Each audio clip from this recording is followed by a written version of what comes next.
Alright, so I figured the best way to discuss books is to use video, since if you're like me, you're probably already dreading reading even more. But, I like to read, I can't lie.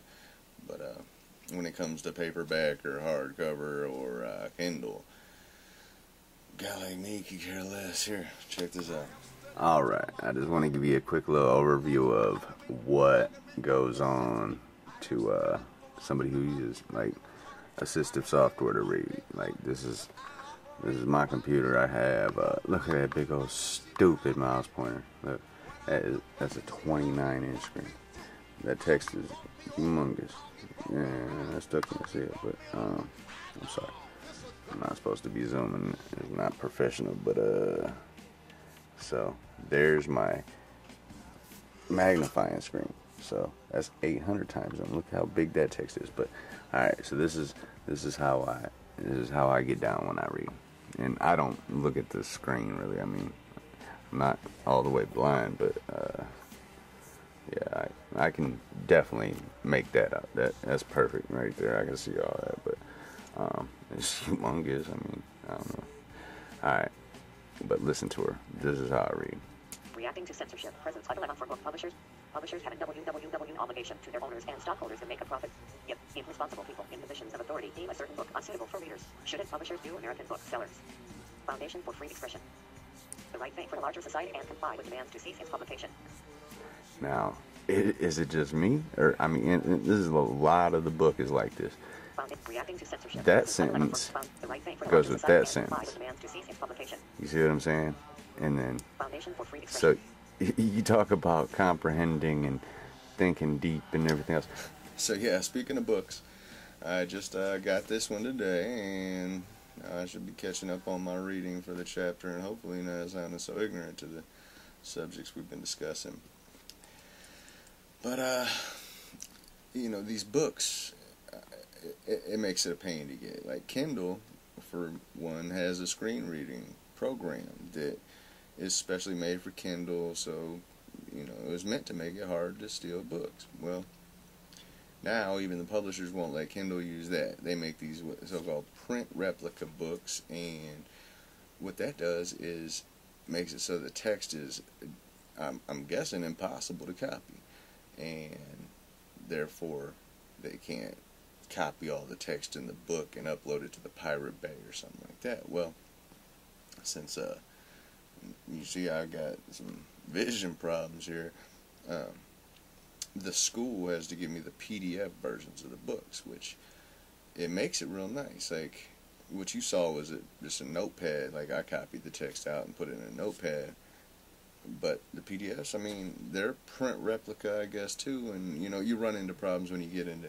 graphs and stuff like that, but otherwise it's a dream. It really is. I mean, you can sit there and let that PDF play. She talks you all the way through it. So when it comes to technology and books, I don't really think it matters. I think artists just want to be heard. I think that as long as their content's being heard, they're happy, and their message is being spread, and as the book said, their ideas are being spawned. So I don't think the author cares which format you view their text in. It really comes down to the fact that you're viewing it. Now the publishers, on the other hand, they, like I said, go through all that trouble to protect their copyrights, and rightfully so. You don't want to invest millions of dollars in stuff and then have it get stolen all day long. But if people want to steal your stuff, they're gonna steal your stuff. They're gonna steal your music. They're gonna steal your movies. They're gonna steal your books. They're gonna steal your goods from Walmart. That's just how it goes. People steal. So when I guess being an artist, you want to get your content out there, and being a publisher, you have to trust in the people. You have to really form a relationship with your artist where you know that people are going to love them enough to spend on them and not steal from them. So, support your local artist, support your local musician. Support my Uncle Tim. I mean, he's got beautiful paintings. Here, I'll put a link to him down in the description. product placement. No, I'm just playing, but it does seem like a little product placement. But as far as the publishers, they're gonna have their stuff stolen from them, and you know they're also gonna, like the book says, sell millions and millions of copies. It's hit or miss, but they want to sell books. They want people to love paper because they built factories, or they have relationships with companies who have built factories specifically to print millions of books. So, you know, like with the film digital camera thing, I had a buddy who was in New York tearing down Kodak factories, which, you know, blocks and blocks of a factory they tear down because the media is out of date. 35 millimeter film. Who'd have thought? You know, but that's just how, that's life. I mean, we've got buildings all over Fort Wayne just empty, you know, so things die.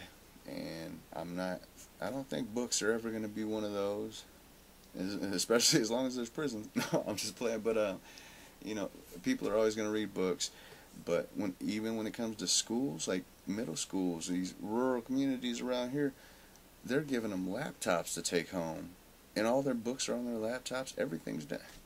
I mean, we'd be fools to not think print media is definitely going out. Like, I just got a program today called Open Book. So what it does is it lets me take whatever book and scan it in, and it'll read it to me. You know, I'm going to use it for mail and stuff like that, but it's just, the technology is growing, and we've never been in a state like this before. So I believe that, you know, as long as things, publishing content is this easy, you know, you sit and you put a light on and turn your camera on, and I mean, people don't need to be heard by millions. But as an author myself, not kind of published author or anything, but as a writer myself, I know why people write, you know, and I know why people read. I spent a lot of time in high school reading John Grisham books and Stephen King. Actually, Stephen King was the only hardback book I ever read. It was Firestarter, and you know, all the John Grishams were softback. And you know, if I could, I used to be Mr. Technology, so I would have definitely had one of those Kindle Fires, and I liked to read, but I mean, not when Microsoft Anna's reading it to me. You know, that it gets kind of old. So I don't know. Those are my thoughts on books, and I mean, I could sit here and talk forever, but I know YouTube, you got a time limit, and it's like I've got a time limit too. So I appreciate y'all. Here, take a little sneak peek on this paint. Okay. Go subscribe to his channel, please, and if you do so by I believe this weekend or something, you'll be entered into a drawing to win a free print, an autographed print, which he charges $75 for them, and I'll tell you what, man, with all the time he puts into them, they're worth every penny. So hate to put the plug in there, but gotta love them. Have a good one, y'all. With his nose, God smell love. With God's heart, God express love. John 3:16. Listen what the text said.